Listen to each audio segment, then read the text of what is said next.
लेकिन मेरे प्यारे बच्चों, आशा है कि आप सभी कुशल होंगे और स्वच्छ होंगे। आइए हम क्लास 10th का पहला चैप्टर स्टार्ट करते हैं। पहले चैप्टर में भक्ति धारा है। भक्ति धारा हमारा पहला चैप्टर है। भक्ति धारा होती क्या है?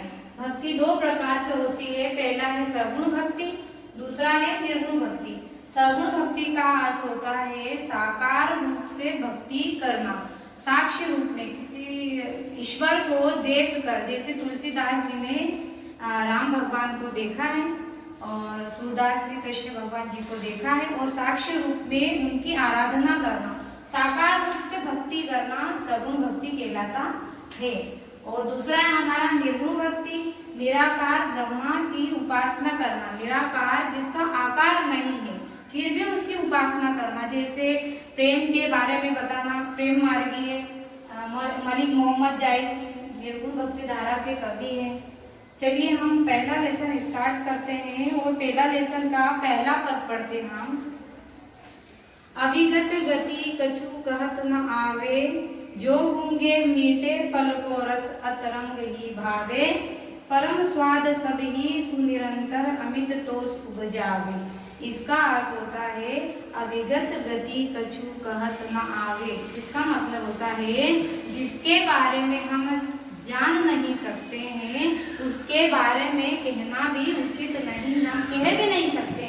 जैसे हमारा मन हमारे मन के बारे में हम जान नहीं सकते तो हम कह भी नहीं सकते हैं।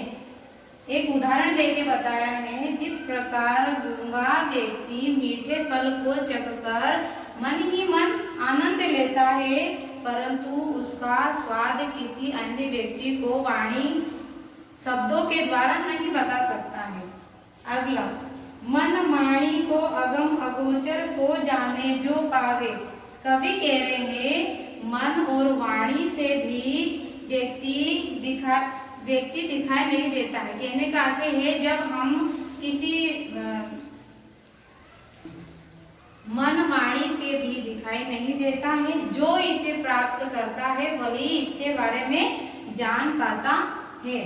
आगे की लाइन है, रूप रेख गुण जात जुगति बिनु निरालंब कित ध्यावे। रूप रेखा गुण जात इनके बारे में इसके सहारे जान नहीं पाते हैं।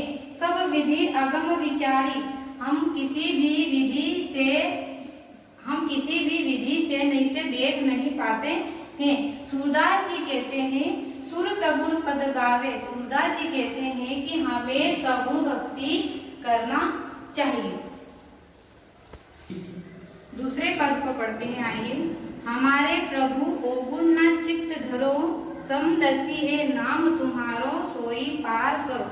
कवि कहते हैं हमारे प्रभु, हे प्रभु हमारे अवगुणों पर ध्यान मत दीजिए, हमारे अंदर बहुत ही अवगुण है। समदसी है नाम तुम्हारा, आपका नाम समदसी है, आप सभी को समान दृष्टि से देखने वाले हैं। सोई पार करो, आप हमारा उद्धार कर दीजिए।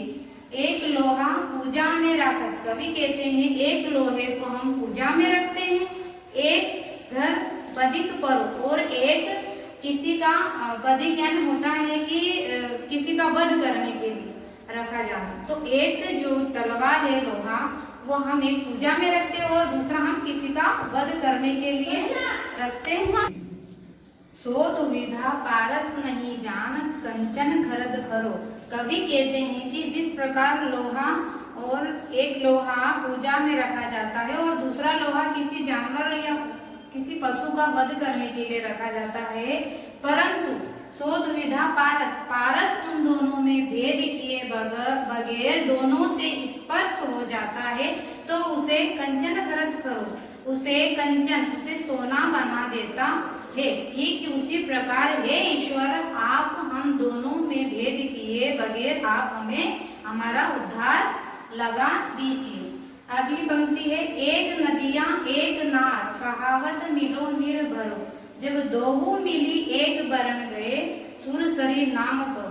कवि कहते हैं एक नदी का पानी, एक नार कहावत, एक नाले का पानी और एक नदी का पानी दोनों को मिला दिया जाता है तो दोनों ही मिलने पर एक पवित्र गंगा में परिवर्तित हो जाता है।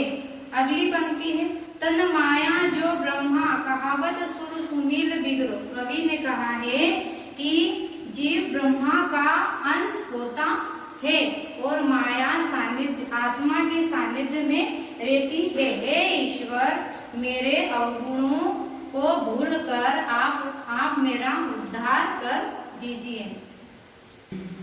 तीसरा पद है हमारा, मौसम कौन कुटिल खल खामी। खल खामी का मतलब होता है कि मेरे समान कौन दुष्ट व्यक्ति है। हे ईश्वर, मेरे समान कौन दुष्ट व्यक्ति है। तुम सो कहाँ छिपी करुणामयी सबके अंतर जामी। हे ईश्वर, आप तो करुणामयी हैं, आप तो सबके मन की बात जान लेते हैं। जो तन दियो ताही बिसरायो ऐसो नोन हराम। कवि कहते हैं, हे ईश्वर, आपने मुझे तन दिया है और मैंने उसे भुला दिया है। मैं ऐसा नमक हरामी हूँ। नोन यानी होता है गुजराती में नोन यानी नमक को कहते हैं। नोन हरामी हूँ। भरी भरी द्रोह विशेले को ध्यावत जैसे सुकर ग्रामी।